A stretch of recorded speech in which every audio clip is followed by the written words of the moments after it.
Sa kanyang TikTok videos, ipinapasilip ng dalagang ito ang kanyang buhay. Tingnan niyo naman yung mukha ko ngayon. It was so glowing. Bukod sa pagbabahagi ng kanyang skincare routine, todo flex din siya ng kanyang mga bestida at palda. I feel so Disney princess dito sa dress na to. Sobrang ganda niya. At dito, may napansin ang netizens. Isa ka po ba sa stepsisters ni Cinderella? Bibe ka po ba? Ako nahihirapan para sa'yo, ate.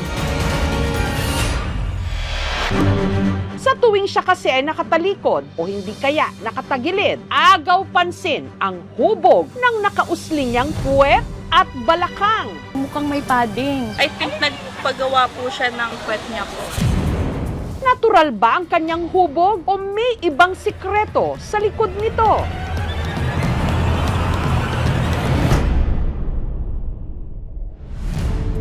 Sa paupahang ito sa Quezon City nakatira ang babae sa video. Siya ang 24 anyos na customer service representative na si Erica. Pabili po ako ng ulam. Pag uwi ko, pagod na po ako. Masakit na rin po yung likod ko. So bumibili na lang po ako ng ulam dito sa malapit na karinderya. Sa kanyang paglalakad, si Erica madalas daw pagtinginan. Kakaiba yung hugis ng balakang niya. Malaki talaga eh.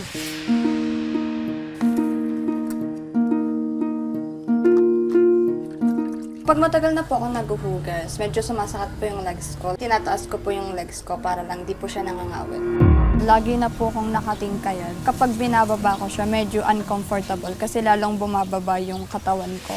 Yung kwarto ko po is nasa 3rd floor po. Since pangalawang hagdan na po to, so medyo mas mahirap po siya. Mas masikip din po siya. Kapag umaalis, dresses po talaga yung sinusuot ko. Yung legs ko po nakakagalaw po siya ng maayos. Yung mga pantalon po na mga maong, hindi ko na rin po siya sinusuot. Naiipit niya minsan yung legs ko po, tsaka yung balakang ko. Sa tape measure, 37-inch po yung sukat po ng balakang ko ngayon. Ito pong bewang ko is totoo po talaga to. Ito po yung hugis ng balakang ko. So wala po siyang padding, hindi rin po ako nagparetoke. Kapag nakaupo po ako, hindi po nila mapapansin na meron akong kondisyon. Si Erica, normal naman daw noong isinilang. Ang kanyang araw pangarap maging model at beauty queen. Ang bata ko, always nanonood po ako ng mga beauty queens kapag pinapalabas sila sa TV. Nagrarampa ako. Pero habang siya'y lumalaki, napansin niyang nag-iiba na ang kanyang kurba. Umuumbok na yung likod ko nung high school ako. Pag nandito sa harap, para siyang nakaliyad ako. Para po siyang pa-letter S eh. Nung nag-adult ako, grabe yung pagka-tupi ng likod ko. Nahiya siyang maglakad. Nagpapayong siya, yung payong niya, tinatakip niya sa nakausli niyang puwet. Ito rin daw ang naging dahilan kung bakit kinailangan niyang isantabi ang kanyang pangarap. Hindi siya pwede, dapat fit yung body mo kapag sasali ka sa beauty contest. Parang ang daming regrets po nung bata ko. Sinasabihan nila akong kabayo. It's so much degrading as a human being. Umiiyak po ko. Tinuturuan ko siyang maging tough. Huwag kang papayag na ganun-ganunin ka, lumaban ka. Ang payo ng kanyang ina, isinapuso ni Erica. Ibinaling niya ang kanyang atensyon sa pag-aaral. I'm really into academic po. I'm an achiever din. Nananalo ako sa mga Battle of the Brains. Yung mga classmate ko, na-amaze sila sa akin. Ngayon, si Erica napuno na ng kumpiyansa sa sarili at hindi na siya nahihiyang ipakita ang kanyang asset sa buong mundo. One of the mindset that I created myself is kapag naglalakad ako, I feel like nagmo-model ako, parang nagra-ramp ako. Chin up lang. Nung nahiya ako, lagi lang ako nakatingin sa sahig. Pero ngayon, tinitingnan ko rin yung mukha ng ibang tao. Inisip kong nasa runway lang ako or nabuboost yung confidence ko. Dapat talaga you allow yourself to feel comfortable with the uncomfortable. Yung video ko, it reached like 21.6 million views. May mga batang nagko-comment sa akin na parang nagkaroon din sila ng bullying and then sabi nila humahanga daw sila sa akin and gusto din daw nila maging confident. Awareness na yung disability mo or yung flaw mo, it's not a barrier to achieve your dreams pa din.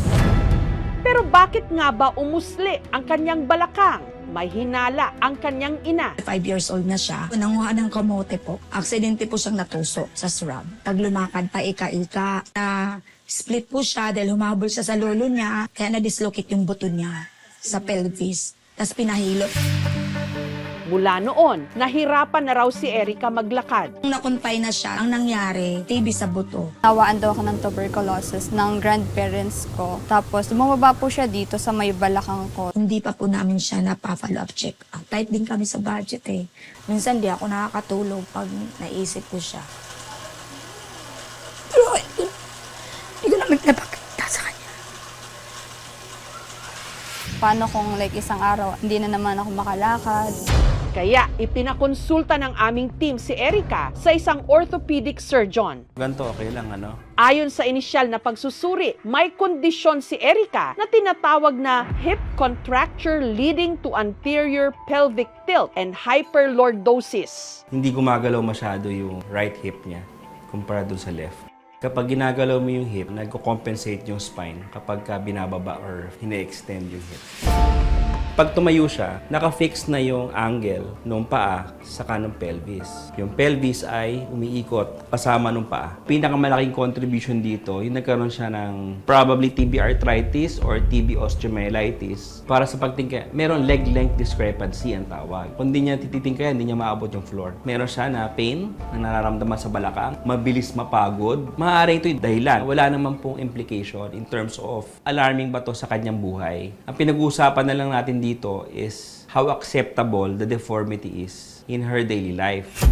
Meron naman daw posibilidad na maitama ito sa pamagitan ng hip replacement surgery. Kaya na niya mag-straight ng spine, yung pelvis niya hindi na magtitilt, but the one that supports all of those is the muscle. They should work in concert. The surgery is just the first part. Pwede din siya mag-rehab or physical therapy to address yung muscle strain sa may mga muscles sa likod na kailangang i-strengthen. Masaya naman po ako and na-relief lang din po. Doon na lang din po ako sa rehab lang kasi ngayon nagagawa ko naman po yung gusto ko. Sa pamamagitan po ng Quezon City Persons with Disability Affairs Office ay tulungan siyang maiproseso ang kanyang PWDI.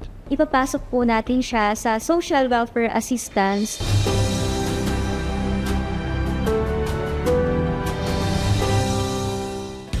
At para mas lumakas pa ang kanyang kumpiyansa sa sarili, tinupad namin ang naunsyami niyang pangarap na maging modelo. So welcome to Midnight Dream Studio. Hello, Erica. Maraming mga models dito, celebrities at mga beauty queens na nag-shoot dito. Ano ba't nandito? Because we want to give that experience. Yes. So meron tayong makeover today. So, Thank you po.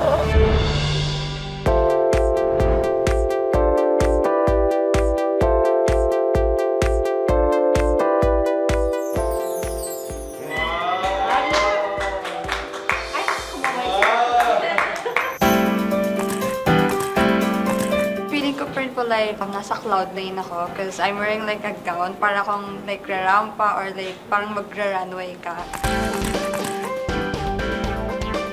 yung mukha niya talaga, aliit, and yung expression. So she really has the face of a model. Ito lang, just to. Nung bata ako, I killed that dream. Kasi feeling ko like yung situation ko like, it wouldn't allow me to, naiyak ako. Your physical appearance doesn't define you. And that you can still be a model. Because it's just a society that is setting the standards.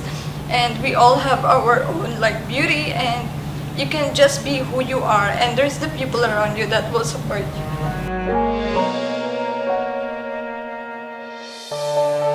Ang tunay na ganda, hindi nasusukat sa hubog ng katawan. Dapat talaga you allow yourself to feel comfortable with the uncomfortable. Kundi sa kumpiyansang yakapin ang sarili at sa tapang na taas noong maglakad patungo sa ating mga pangarap.